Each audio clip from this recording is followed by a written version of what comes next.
Zoskoky sme už mali niekoľkokrát s úspechom za sebou, ale to, čo nás čakalo dnes, bola pre nás veľká neznáma, i keď sme boli dobre pripravení. Mali sme sa skrývať 5 dní v teréne, kde sme nikdy neboli, nenechať sa od nikoho prekvapiť a s minimálnym vybavením a zásobami plniť celý rad úloh. Jednoducho dokázať, že to, čo sme sa teoreticky naučili a čiastočne i vyskúšali pri predbežnom výcviku, vieme prakticky využiť. Kým sme boli pohromade s ostatnými chlapcami, alebo na učebni, to by ešte šlo, ale byť takú dobu sám a odkázaný len na seba.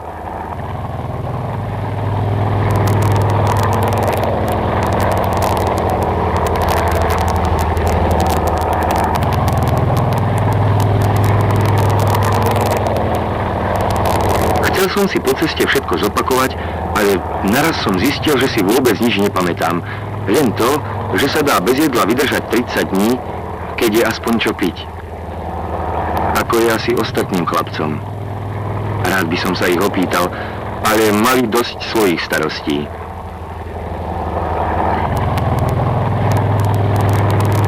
V prostriedku zúfalej snahy po sústredení prišiel signál pripraviť.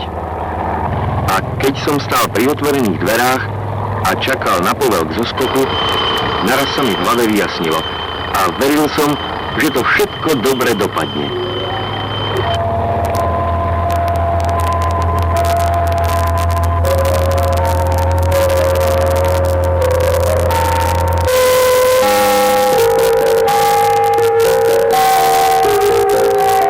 Zoskok sa mi podaril.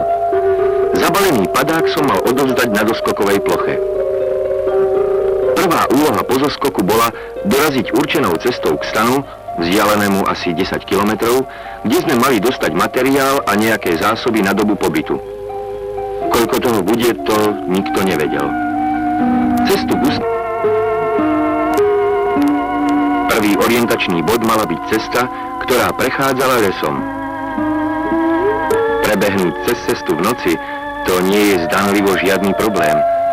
Vždy sa ale vyplatí chvíľu pozorovať, či je vzduch čistý.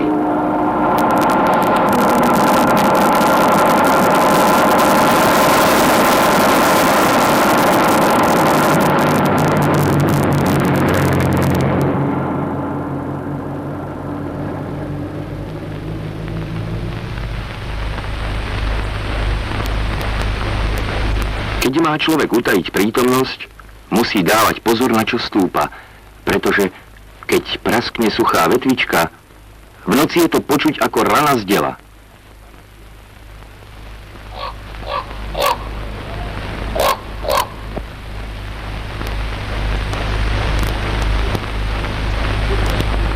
Podľa hájovne som poznal, že idem dobre, len aby ma necítili psi. A radšej som sa kus vrátil a hájovne som obišiel proti vetru.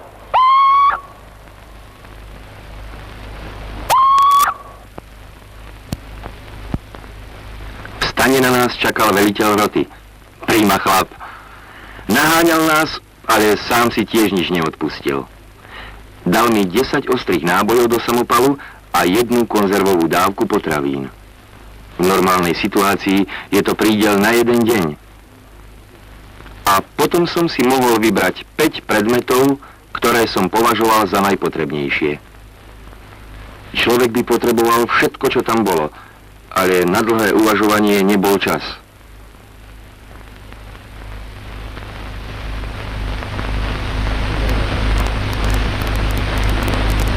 Vybral som si 2 kusy padáka a šnúry, tie by som v skutočnej situácii určite urezal z padáka po zoskoku.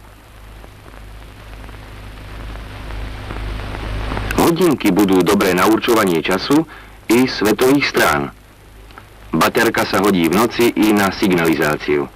A ďalekohľad na pozorovanie. Veliteľ zachoval kamennú tvár a tak som nepoznal, či volím správne alebo nie.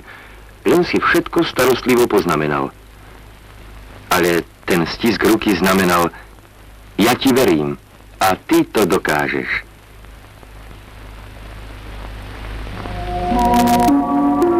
Do 24 hodín po vysadení som mal dosiahnuť priestor, kde sa mám ukryť a plniť stanovené úlohy. A vo svojom časovom pláne som počítal i s touto prekážkou.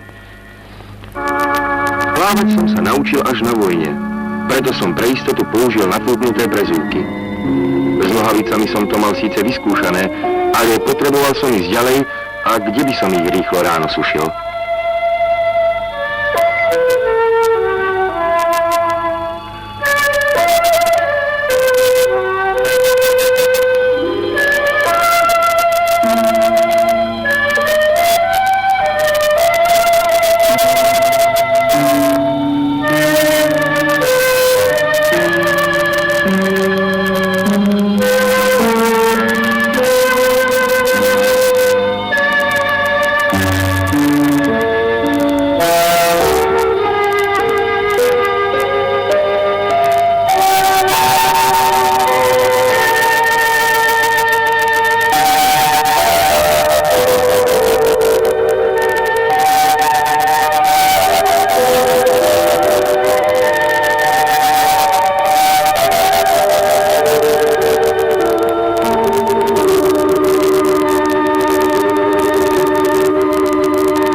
Čas.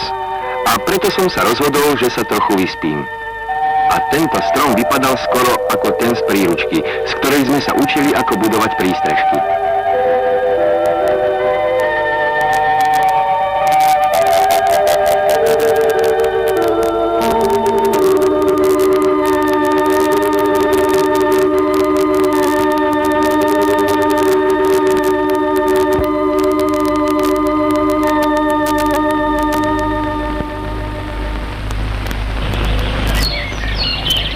Keď som sa prebudil, rozdelil som si zásobu potravín tak, aby som mal na každý deň zaistené trošku jedla. Zvyšok musí dodať príroda. Z kusa padáku som urezal niekoľko štvorcov pre možnú potrebu. A takéto maličkosti, ako je ukrytie obalov a papierikov, považoval som za dôležité a dôsledne dodržiaval.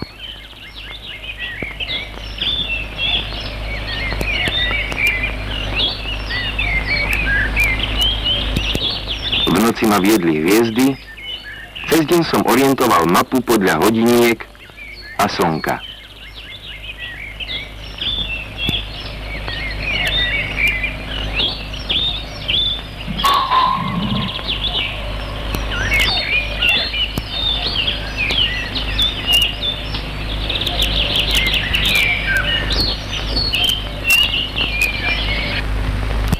Na tráve bola rosa, a to by malo byť pekne celý deň.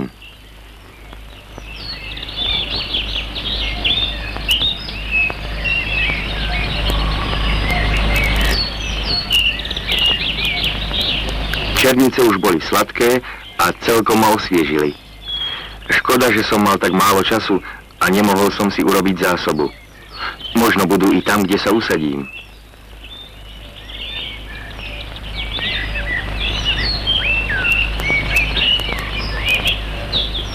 Učili sme sa, že na pni sú roky hustejšie smerom k severu. A tuto vychádzalo skoro presne. Lenže človek sa zamyslí nad pňom a skoro padne nepriateľovi do rúk. A práve v tejto chvíli sa mi chcelo kýchnuť. Niekedy vraj pomôže stisnúť hornú peru a nos.